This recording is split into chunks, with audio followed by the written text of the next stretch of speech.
Good morning, dear learners and viewers. आज जिस topic पे हम बात कर रहे हैं वह टॉपिक है प्रकृतिवाद एवं शिक्षा, नेचुरलिज्म एंड एजुकेशन, एक संपूर्ण विवेचन। आज जिस टॉपिक पे हम बात कर रहे हैं पूरी वीडियो में इसको ध्यान से सुनिएगा।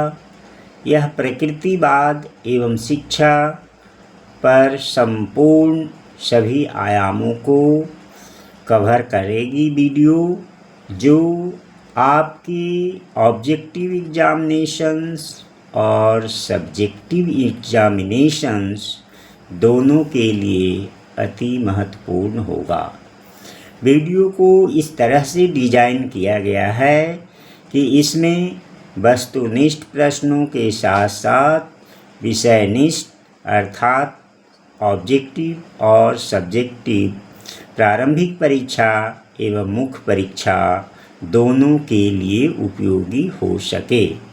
तो दोस्तों, इस वीडियो को ध्यान से देखिएगा, संपूर्ण रूप से देखिएगा, जिससे कि आप इसका लाभ प्रारंभिक परीक्षा के साथ साथ मुख्य परीक्षा और साक्षात्कार के प्रश्नों को उत्तर देने में आपको महत्वपूर्ण मदद प्रदान करेगी। तो इसी के साथ हम शुरू करते हैं अपना टॉपिक प्रकृतिवाद एवं शिक्षा। आप सभी से यह आग्रह है कि जो मेरे चैनल पे नए आ रहे हैं वो चैनल को सब्सक्राइब कर लीजिए, और जो हमेशा से देखते रहे हैं वो चैनल को लाइक करते हुए वीडियो को शेयर करते जाएं, जिससे कि अधिक से अधिक लोग इसका लाभ उठा सकें और अपनी प्रतियोगी परीक्षा की तैयारी कर सकें। तो चैनल को सब्सक्राइब करना नहीं भूलिएगा। जैसे ही आप चैनल सब्सक्राइब करते हैं, बेल आइकन को दबाते हैं, तो आपके पास स्वतः नोटिफिकेशन पहुंच जाती है जो अगली वीडियो आने वाली होती है। तो इसलिए सब्सक्राइब करना और बेल आइकन को प्रेस करना नहीं भूलिएगा। जो प्रकृतिवाद एवं शिक्षा है, यह एक गहन विषय है जो कि भारतीय दर्शन के साथ साथ पाश्चात्य दर्शन, इंडियन फिलॉसफी और वेस्टर्न फिलॉसफी में महत्वपूर्ण रूप से माना जाता है, और प्रायः हर एक परीक्षा में इससे संबंधित प्रश्न आपको प्रत्यक्ष या अप्रत्यक्ष रूप से पूछे जाते हैं। और ये जो नेचुरलिज्म एंड एजुकेशन टॉपिक है, वह एजुकेशन पेपर के साथ साथ फिलॉसफी, साइकोलॉजी जैसे अन्य विषयों में महत्वपूर्ण रूप से उपयोगी है। तो नेचुरलिज्म के अर्थ को समझते हैं कि नेचुरलिज्म का आशय क्या है, प्रकृतिवाद से क्या अर्थ निकलती है। तो जैसा कि आप अपने स्क्रीन पे देख रहे हैं कि प्रकृतिवाद का आशय, meaning of naturalism in education, या प्रकृतिवाद का अर्थ। ये जो प्रकृतिवाद है, नेचुरलिज्म, एक शैक्षिक दर्शन है जो मानता है कि प्रकृति ही यथार्थ है और शिक्षा का उद्देश्य बच्चे के प्राकृतिक विकास को समर्थन देना है, और साथ ही साथ यह मानता है कि बच्चे को बाहरी अनुशासन या पूर्व निर्धारित पाठ्यक्रम की बजाय प्राकृतिक अनुभवों और रुचियों के अनुसार सीखने देना चाहिए। अर्थात शिक्षा में प्रकृतिवादी दर्शन बच्चों में प्राकृतिक अनुभवों और रुचियों से सीखने पर, लर्निंग पर बल देता है, फोकस करता है। ये जो naturalism is a system whose silent the characteristics is the exclusion of what even is a spiritual, or indeed whatever is transcendental and experience from our philosophy of nature and man। तो ये प्रकृतिवाद जो है वह प्रकृति के यथार्थ को मानते हुए शिक्षण अधिगम की प्रक्रिया में, लर्निंग में, प्राकृतिक नेचुरल जो बच्चों का इंटरेस्ट और एक्सपीरियंस है उसके द्वारा सीखने पर बल देता है, जो प्रकृतिवाद कहलाता है। अब दोस्तों यहाँ पर हम देखते हैं कि ये जो प्रकृतिवाद का दर्शन है, नेचुरलिज्म फिलॉसफी है, वह किन प्रिंसिपल पे आधारित है, किन सिद्धांतों पर आधारित है। तो जो नेचुरलिज्म की प्रिंसिपल्स है, प्रिंसिपल्स ऑफ नेचुरलिज्म, प्रकृतिवाद के सिद्धांत, वह कहती है कि प्रकृति ही सब कुछ है, प्रत्येक वस्तु प्रकृति से आती है और उसमें मिल जाती है। दूसरी जो प्रिंसिपल्स है नेचुरलिज्म का, वह कहता है कि वास्तविक सत्ता अर्थात जो अल्टीमेट रियलिटी है, वो भौतिक जगत यानी मटेरियल वर्ल्ड और पदार्थ है। मटेरियल वर्ल्ड और मटेरियल है, यही वास्तविक सत्ता है, अल्टीमेट रियलिटी है। प्रकृतिवाद में आत्मा, धर्म एवं ईश्वर को कोई स्थान नहीं दिया गया है। मानव जीवन पवित्र होता है, जन्म के समय इसमें कोई बुराई नहीं होती है। मानव जीवन में जो भी बुराई आता है वह सामाजिक देन है, समाज निर्मित है। अर्थात प्रकृतिवादी सिद्धांत यह मानता है कि जन्म से बच्चा में कोई बुराई नहीं होती है, या इस समाज की जो सामाजिक संरचना हुई है, सृष्टि हुई है, उसमें किसी भी बुराई को कोई स्थान नहीं दिया गया है। समाज में और मनुष्य में जो भी बुराइयां आती है वह एक सामाजिक देन है, समाज की निर्मित है, समाज द्वारा निर्मित है। प्रकृति ने इस तरह की किसी भी चीज़ों को अपने सामाजिक सृजन में नहीं लाया।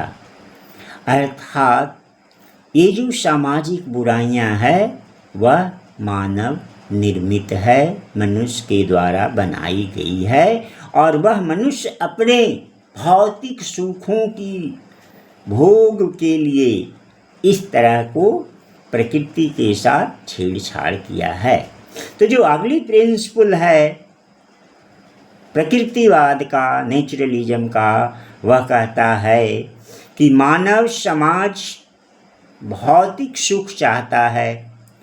वह कभी स्वयं को प्रकृति के अनुकूल या प्रकृति को अपने अनुकूल बनाकर भौतिक सुख प्राप्त करता है, और मनुष्य इसी भौतिक सुख की प्राप्ति हेतु प्रकृति के साथ छेड़छाड़ करता है, और उस छेड़छाड़ के कारण अर्थात जो प्राकृतिक वातावरण है उसमें हस्तक्षेप करता है, और उन हस्तक्षेप के कारण सामाजिक बुराइयां देखने को मिलती है, प्राकृतिक बुराइयां देखने को मिलती है। तो जो प्रकृतिवाद का सिद्धांत है इन कुछ मूल बिंदुओं पर आधारित है। जो प्रकृति को सब कुछ मानता है और यह मानता है कि प्रकृति अपने आप में जो है वह स्वच्छ और प्राकृतिक रूप से है। प्रत्येक वस्तु प्रकृति से आती है और प्रकृति में मिल जाती है। यह प्रिंसिपल्स और सीखने की जो प्रक्रिया है उसमें स्वाभाविक रूप पर बल देता है प्रकृतिवादी सिद्धांत। अब इनके कुछ जो फॉलोअर्स हैं जो प्रकृतिवाद को मानते हैं, प्रकृतिवादी विचारधाराओं से जुड़े रहे हैं, उनमें वेस्टर्न फिलोसफर्स का नाम यहाँ पर देख रहे हैं आप। सैमुअल बटलर हैं, स्पेंसर्स हैं, रूसो हैं, बेकन, एरिस्टोटल, कॉम्ट, हॉब्स। इनके अलावे भारतीय दर्शन में जो इंडियन नेचुरलिज्म के फिलॉसफी हैं, जिनमें गांधी और टैगोर को मुख्य रूप से माना जाता है। गांधी का तो सम्मिश्रण है, वो प्रकृतिवाद और आदर्शवाद की बात करते हैं, प्रैग्मेटिज्म की भी बात करते हैं, लेकिन टैगोर को शुद्ध रूप से नेचुरलिस्टिक फिलॉसफर माना जाता है, रविन्द्रनाथ टैगोर को।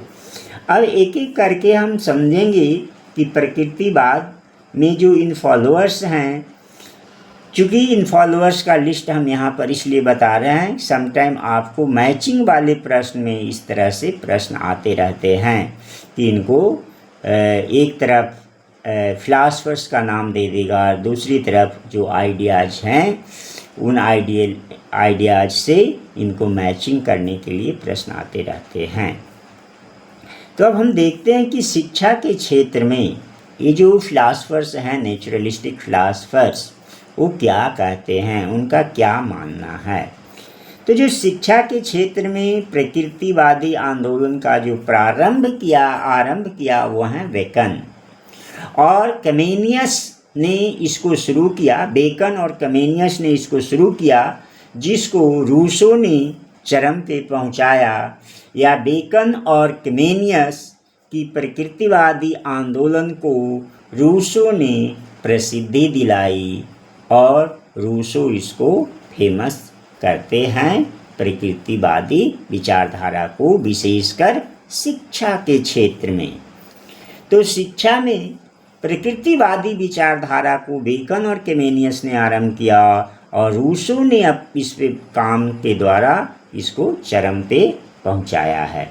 जैसा कि आप आरंभ में देख रहे थे, शुरू में जो हम चर्चा कर रहे थे प्रकृतिवादी दर्शन का, यहाँ पर ये आपको स्क्रीन पे दिख रहा है कि रूसो, जिन्होंने उनकी पुस्तक का नाम था एमाइल भी कहते हैं, इसमें प्रकृतिवादी शिक्षा की मूल विचारधारा को इन्होंने विस्तृत रूप से लिखे हैं, जो रूसो की प्रसिद्ध पुस्तक है एमील।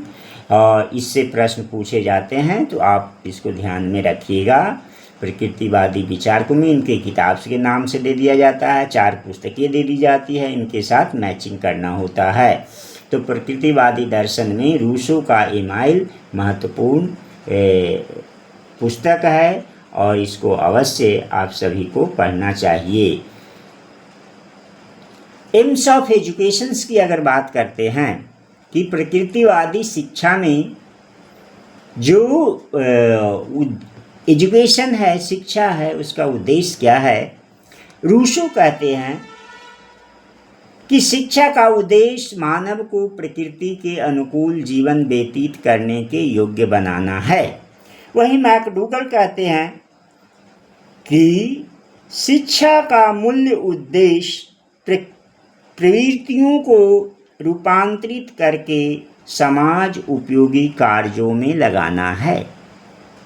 बर्नार्ड शॉ लिखते हैं कि शिक्षा का उद्देश्य एक पीढ़ी से दूसरी पीढ़ी तक संस्कृति का संरक्षण, हस्तांतरण एवं वृद्धि करना है। तो नेचुरलिज्म फिलॉसफी में एजुकेशंस के एम्स जो देख रहे हैं कि जो डिफरेंट फिलॉसफर्स है वो किस रूप से मानते हैं, और इन सब का मूल फोकस होता है, केंद्र जो बिंदु होती है वह है प्रकृति के अनुकूल शिक्षा प्रदान करना, शिक्षा प्रदान करने पे फोकस करना। जिसको एम्स ऑफ एजुकेशंस के रूप में देखते हैं। अगर इसकी कुछ प्रकृतिवादी शिक्षा की विशेषताओं की बात करें तो दो मुख्य बिंदुओं के रूप में इसको समझा गया है और देखा जा सकता है। वह है फॉलो द नेचर, जो प्रकृति का अनुकरण करना, अनुसरण करना, और दूसरी जो विशेषता है वह है ट्रेनिंग ऑफ सेंसेज, इंद्रिय प्रशिक्षण। प्रकृतिवादी इन्हीं दो मूल विशेषताओं पर फोकस करते हुए कार्य करती है। अब यहाँ पर प्रकृति का अनुकरण या प्रकृति का अनुसरण, फॉलो द नेचर को समझते हैं कि फॉलो द नेचर क्या है। तो प्रकृति का अनुकरण से आशय यह है कि रूसो कहते हैं प्रकृति के पीछे चलो, अर्थात यथासंभव अपनी सीखने की जो विधि है उस विधि को सरल बनाना और जहाँ तक हो सके शिक्षा को व्यक्तिगत अनुसंधान की प्रक्रिया के रूप में देखना। अब यहाँ पर शिक्षण विधि को सरल बनाना, सीखने को सरल बनाना और शिक्षा को व्यक्तिगत अनुसंधान प्रक्रिया के रूप में देखने से आशय यह है कि शिक्षा सिर्फ एक सामूहिक क्रिया नहीं है, यह व्यक्तिगत क्रिया है। अर्थात शिक्षा और शिक्षण में हर एक व्यक्ति का महत्वपूर्ण होता है और यहाँ व्यक्तिक विभिन्नता की बात की जा रही है, इंडिविजुअल डिफरेंसेस की बात की जा रही है। और शिक्षा और शिक्षण लर्निंग अधिगम की प्रक्रिया में प्रत्येक बच्चे की उसकी रुचि, उसकी अनुभव, उसके इंटरेस्ट के अनुसार कार्य करने पर फोकस करता है, केंद्रित करता है।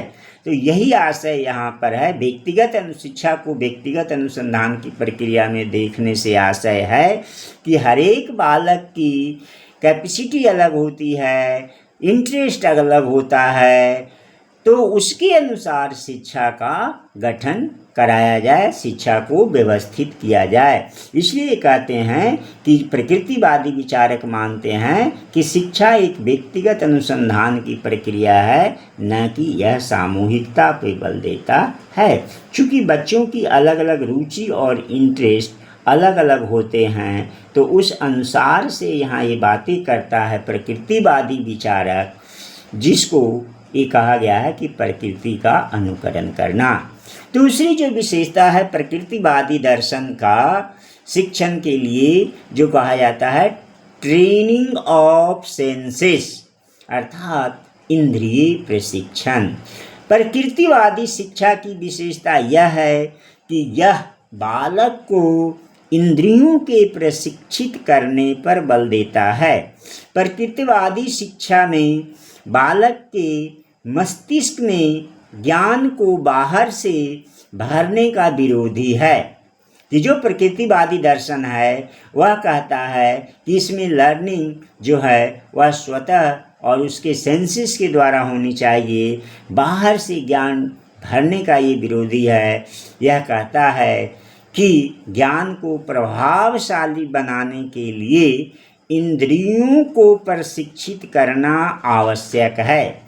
प्रकृतिवादी के अनुसार इंद्रियां ज्ञान के द्वार हैं। कि जो इंद्रियां हैं मनुष्य और बालक की जो इंद्रियां हैं, सेंसेस हैं, वो ज्ञान के द्वार हैं। वह उन इंद्रियों और सेंसेस के द्वारा अर्थात एक्सपीरियंस के द्वारा ज्ञान प्राप्त किया जाता है। रूसो लिखते हैं कि शिक्षा को इंद्रियों का उचित प्रयोग करके ज्ञान के द्वार को खोलना चाहिए। अर्थात जो प्रकृतिवादी विचारक हैं वो सेंसेस की ट्रेनिंग पे बल देते हैं, इंद्रियों के प्रशिक्षण पे बल देते हैं, इंद्रियों द्वारा प्राप्त ज्ञान को उचित मानते हैं। और यहाँ पर इंद्रिय के द्वारा ज्ञान प्राप्त करने से आशय है अनुभव के द्वारा सीखना, अनुभव से लर्निंग अधिगम प्राप्त करना। इसीलिए प्रकृतिवादी विचारक इंद्रियों को ज्ञान का द्वार कहते हैं। Senses are doors of knowledge. तो ये आप प्रकृतिवादी विचारक में, नेचुरलिज्म फिलॉसफी में ये मूल आप अंडरलाइन कर लीजिएगा कि इसका मेन थीम क्या है कि senses are door of knowledge. इस तरह की बात करते हैं ट्रेनिंग ऑफ सेंसेस से।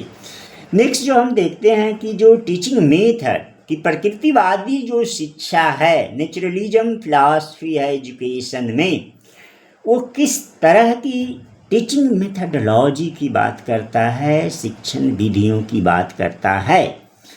प्रकृतिवाद में सामूहिक शिक्षण का विरोध किया गया है, जैसे इसके मूल फिलॉसफी में बताया था। बालक को उसकी प्रकृति के अनुसार ही शिक्षा प्रदान करने की बात करता है। प्रकृतिवाद पारंपरिक शिक्षण विधियों का खंडन करते हुए नवीन शिक्षण विधियों पे बल देता है। अब यहाँ पर सामूहिक शिक्षण का मतलब ये नहीं है कि बच्चों को एक साथ क्लास में 20, 25 और 30 बच्चों को ना बैठाया जाए, बल्कि उनको अपनी अलग अलग रुचि के अनुसार अलग अलग पाठ्यक्रम, अलग अलग विषय, अलग अलग कलाओं का ज्ञान देने की बात करता है कि बच्चे का नेचर क्या है, उसकी प्रकृति क्या है, उसका इंटरेस्ट क्या है, उसके अनुसार शिक्षा प्रदान किया जाए। ये नेचुरलिज्म फिलॉसफी प्रकृतिवादी शिक्षा का मूल केंद्र बिंदु है।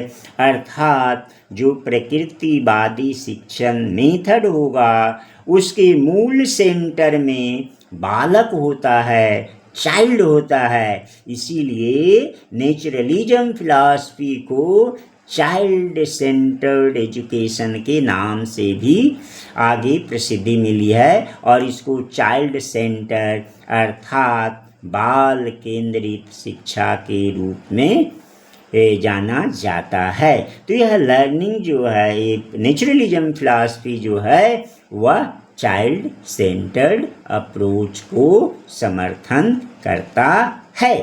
और जिन नवीन शिक्षण विधियों की बात कर रहा है नेचुरलिज्म फिलॉसफी, वह है लर्निंग बाय डूइंग, अर्थात करते हुए सीखना, करके सीखना। दूसरी जो विधि की बात करता है वह है लर्निंग बाय एक्सपीरियंस, अर्थात अनुभव के द्वारा सीखना। तीसरी जो मेथड की बात करता है वह है लर्निंग बाय प्ले, अर्थात खेल के द्वारा सीखना। रूसो कहते हैं कि बालक को किसी भी प्रकार का मौखिक पाठ न पढ़ाया जाए, उसे स्वयं के अनुभवों से सीखने दिया जाए। तो प्रकृतिवादी शिक्षा में सेल्फ एक्सपीरियंस को बहुत महत्वपूर्ण बल दिया गया है कि सेल्फ लर्निंग को और एक्सपीरियंस के द्वारा लर्निंग को महत्व प्रदान किया जाता है प्रकृतिवादी दर्शन में। तो इस तरह से जो नेचुरलिज्म फिलॉसफी है वो कुछ नवीन विधियों को शिक्षण पद्धति में शामिल करने की बात करता है, जो मुख्य रूप से करके सीखना, अनुभव द्वारा सीखना, खेल द्वारा सीखना, अर्थात learning by doing, learning by experience और लर्निंग बाय प्ले पर फोकस करता है। अब हम इसमें प्रकृतिवादी शिक्षा में अगर देख लें कि इसके फीचर्स क्या निकल कर के आए हैं, तो जैसा कि पहले ही मैंने आपको इसको विश्लेषण में बताया कि यह चाइल्ड सेंटर्ड एजुकेशन पे बल देता है, अर्थात प्रकृतिवादी शिक्षा बाल केंद्रित शिक्षा है। बाल केंद्रित शिक्षण के रूप में इसे जाना जाता है। बाल केंद्रित शिक्षा चाइल्ड सेंटर्ड एजुकेशन से आशय है कि शिक्षा में बालक को केंद्र में रखा जाए।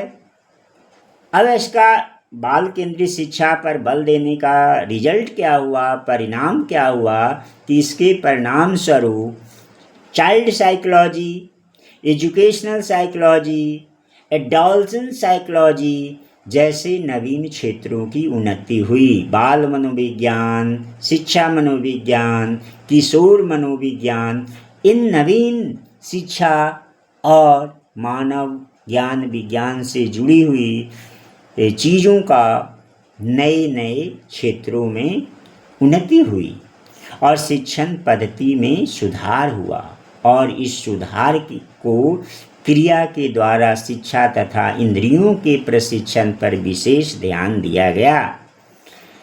और इस बाल केंद्रित शिक्षा के कारण, को केंद्र में रखने के कारण जो नवीन शिक्षण विधियां उत्पन्न हुई उस पर मॉन्टेसरी तथा कींडरगार्टन जैसे शिक्षण विधियों का विकास होता है जो बाल केंद्रित शिक्षा के रूप में देखा जाता है।